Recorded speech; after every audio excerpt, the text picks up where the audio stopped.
I moved to Salt Lake and opened up a practice, and 2 months after I opened it, I got a phone call from a chiropractor that I was leasing space from, asking me if I would be interested in talking to a trainer for a basketball team. And that was my entry into the Utah Jazz, where I served for 26 years. That opened up a lot of doors for a lot of chiropractors, because other teams would call the Jazz and talk to the trainer to see, what kind of relationship he had with me. And because it was positive, then they would end up bringing chiropractic into their organizations. So you came to the Jazz, and you're like all rookies, you're invincible, and you didn't need a trainer. And I remember the first year or two, I never saw you. No. You'd have seen me standing outside your door looking in. I watched you work with Mark Eaton and Adrian Dantley, and I just said, there's just no way I'm ever going in there. But I certainly found my way into the room. Yeah.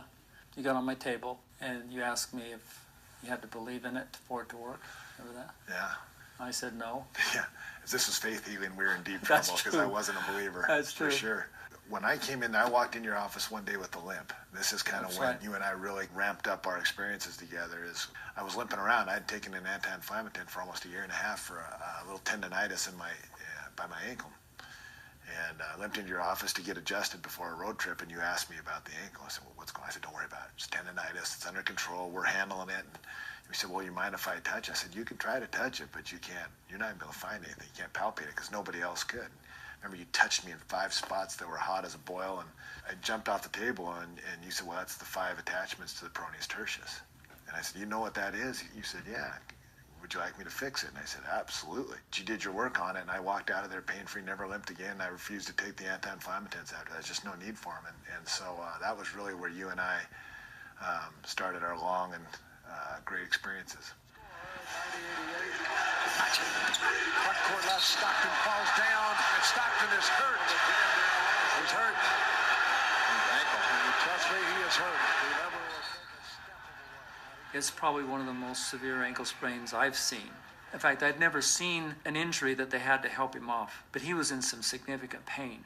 They took him in the locker room, the orthopedic surgeon evaluated him, ruled out a fracture, and I went to work. It was pretty ugly, and you're right, I got helped off there, and you start testing the peroneal muscles on my ankle, and my foot just shook terribly, and you couldn't put any pressure on it at all. It was awful. I believe you adjusted it immediately. You did some muscle work on a couple peroneal muscles. Then you tested my ankle again. My foot didn't shake, and it was strong. It didn't move, and so everybody kind of looked at each other like, did that just happen? Of course, you and I expected it. Yeah. He got off the table, walked pain-free, ran pain-free. They taped his ankle, and he finished the 4th quarter. I don't think that's the ridiculous part. The part that's impressive to me is the next night I was able to play pain-free. Yeah. And that's after finishing the game on an acutely sprained ankle that was pretty bad. If you let the body guide the process and you just continue to clear muscles and balance the body's capable of some pretty amazing healing in a really short period of time. Once we reset the joint, reactivate the muscles, walking and running becomes therapeutic. And we saw that numerous times through your career. Not everybody has that treatment.